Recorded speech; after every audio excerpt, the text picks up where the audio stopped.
Guys यतिको मात्रै छ ल जरा चाहिँ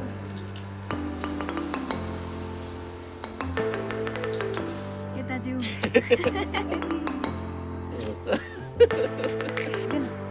आई हाउ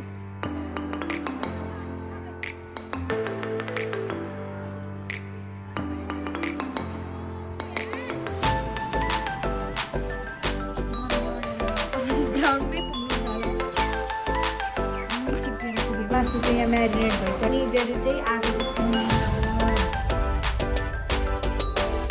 जरा चाहिँ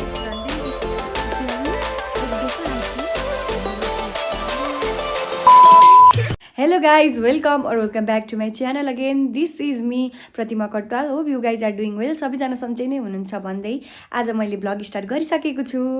सो गाइस म चाहिँ अहिले घर आएको छु नि त अनि संक्रान्ति हो अनि संक्रान्तिमा चाहिँ मम्मी बाबाले आउनु भनिरहनु भएको थियो अनि बहिनी र म चाहिँ आएको छौँ. सो भोलि चाहिँ हो संक्रान्ति, आज चाहिँ मसान्त हो अनि हजुरहरूलाई पनि सबैलाई ह्याप्पी माघे संक्रान्ति भन्न चाहन्छु. हजुरहरूको संक्रान्ति के कस्तो हुँदैछ, राम्ररी मनाउनु होला सबैजना.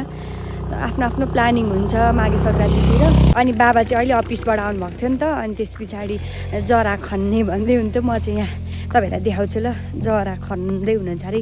कति फल हो के फल हो मैले त देखेको पनि छुइनँ. अब हेर्नुपर्छ ल साथीहरू. जरा ल कहाँ उडेको यता हो बाटो.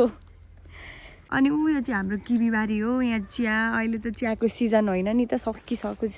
अनि यो चाहिँ राम राम भगवान् चाहिँ आलुबारी आलु छ यहाँ.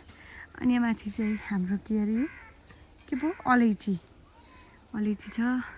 मलाई त साथीहरू रुगा लागिरहेको छ कि मेरो भोइस अलिअलि उयो हुनसक्छ. अहिले त रुगा मर्कीले यो त अहिले सिजनै होला कि के हो यो अम्लिसोहरू छ त. नि कहाँ हो नि अब यहाँ खन्दै हुनुहुन्छ. लडिन्छ नि प्रकृति. कता हुन्छ हेर त. Oh my god. गाइस यतिको मात्रै छ ल जरा चाहिँ. यहाँ पनि पो रहेछ त. अम्मामा लु यसपालि यो इस्कुस मास्ने योजना छ गाइस. लामा साला यहाँ चाहिँ यत्रो निस्किन चाहिँ आँट्दै छ कि तर कत्रो छ थाहा छैन. बाबाले चाहिँ टुक्रा टुक्रा पारिसक्नु भयो.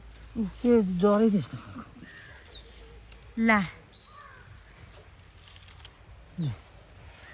लु साथीहरू घर तरुलहरू पनि छ अरे कि यहाँनिर.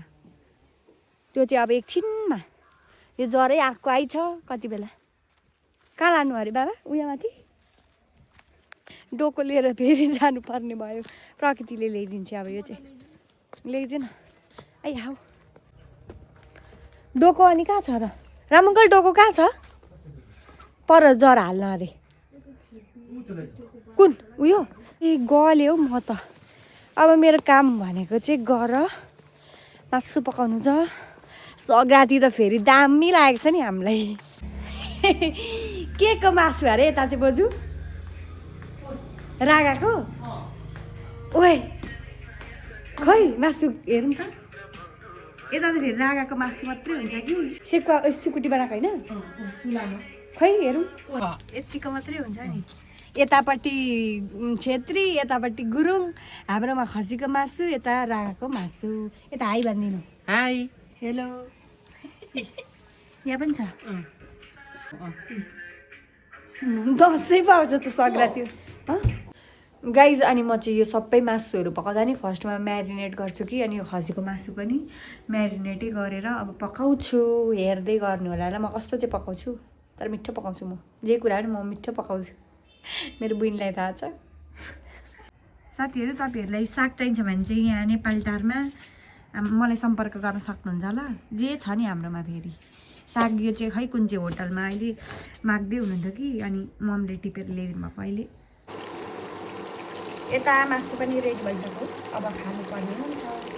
गाइज मम्मीले चाहिँ रोटी पकाउने भन्दै हुनुहुन्थ्यो कि पकाउँदै हुनुहुन्छ होला. म चाहिँ यहाँ अरू कामहरू सकेँ. हेरौँ ल मम्मीले पकाउँदै हुन्छ कि. गाइज यहाँ पकाउँदै हुनु रहेछ. मम्मी चाहिँ यति पाकिसकिरहेको छ. अब यति पाक्दैछ. अझै यहाँ पिठो बाँकी छ. म पनि पकाउँछु भनेर यहाँ पर्खेर बसिरहेको छु. तर मलाई यो तेलहरूदेखि चाहिँ साह्रै डर लाग्छ कि। अनि मम्मीले अहिले एकछिनमा आधी पकाइसक्नुहुन्छ अनि म पनि पकाउँछु। त्यसै आन्टी अङ्कल पनि आउनुहुन्छ नि त परबाट, मम्मीले जहिले बोलाउने गर्नुभएको छ सग्राती खानालाई। अनि भाइ पनि आउँछ, भाइ चाहिँ होस्टेल छ तर अब आजदेखि त इक्जामहरू सक्यो नि त उसको पनि, अनि ऊ पनि आउँछ होला। अनि उहाँहरूलाई खाना बोलाउनु भएको। गाइज मेरो चाहिँ पालो भर्खर आउँदैछ कि, अब जस्तो आयो त्यस्तै पकाउँछु ल म चाहिँ।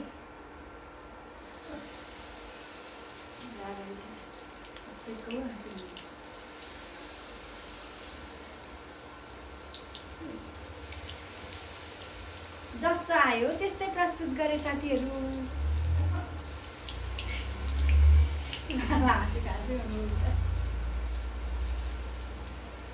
गाइज यो चाहिँ मैले बनाएको रोटी के कस्तो भयो कमेन्टमा भनिदिनु होला है त। सुधार्नु पर्नेछ भने म सुधार्ने कोसिस गर्छु। चाहिँ यहाँ रोटी पकाइसकेर सुन्तला खाँदै बस्नुभएको छ। हामी चाहिँ ठुलो मम्मीकोमा फुलमा पानी हाल्न आएको, यहाँ मम्मी चाहिँ गफ गर्न बसेको बस्यो। यता चाहिँ यता त डेन्जर हँसाइ हुन्छ फेरि। अहिले चाहिँ ठुलो मम्मी र ठुलो बाबा यहाँ घरमा हुनुहुन्न नि त, काठमाडौँ जानुभएको छ घुम्नको लागि। अनि यहाँ मम्मीलाई चाहिँ फुलमा पानी हालिदिनु है भन्नुभएको थियो। फुल चाहिँ फेरि हेर्नु त कस्तो दामी दामी छ। अझ उताबाट हेर्नु त साथीहरू फुलहरू। मेरो ठुलो मम्मी चाहिँ फुल रोप्नमा चाहिँ साह्रै उयो राख्नुहुन्छ हौ, कति रोप्नुहुन्छ यहाँ भुइँभरि छ है। मम्मी यहाँ पानी हालिदिँदै हुनुहुन्छ। रेखदेख गरिदिनु पर्यो नि त होइन, बुइनी भइसकिसकेपछि। म चाहिँ यहाँ रमित हेर्न आएको ल एकछिन। चिसो छ हौ साथीहरू यहाँ त, कति चिसो छ। यो दिनदिनै चिसो बढेको देख्दा नि यो नेपालटारमा। अम्म मेरो सोरी कस्तो थियो, कस्तो भइसकिसक्यो चिसोले गर्दाखेरि। हामी चाहिँ फर्केको ल साथीहरू। यहाँ अङ्कल आन्टी आइसक्नु भयो अरे कि। अनि अब गएको गुट्टु। बाटो चाहिँ यत्तिको छ। अघि आउँदा त हामी अटोमा आएको थियौँ, मम्मी लडेर तपाईँ ग्राउन्डमै पुग्नुहुन्छ होला। मै चिप्लेर पुगेँ भने छैन। त्यो सिस्नो गाडी खेल्ने अब पोलेछ सिस्नुले। नानीहरू सिस्नो किन छोको? सिस्नो होइन, हात पोल्ला नि। के हो त त्यो? खाने चिज? हजुर। अरे कति मजाले। यता हेर न त नि कति राम्री। यहाँ पनि नै हे अरे। नाम के हो? हजुर निलिमा गुरुङ। अमै नि त। भाइको चाहिँ के हो?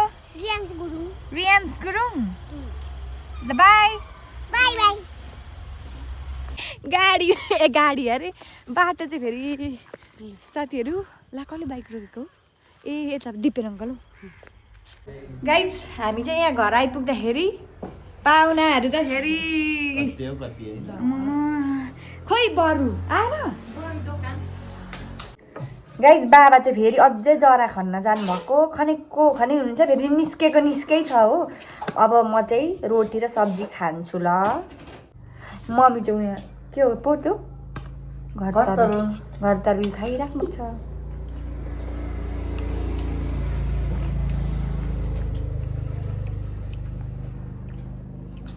गाइज हाम्रो मसान्त चाहिँ यस्तो भयो आजको दिन। भोलि चाहिँ सग्राती रहेको छ हाम्रो चाहिँ। आज यसरी नै बित्यो। तपाईँहरूको के कसरी बित्यो रोटी गम खाँदै। Thank you for watching my video. Bye by.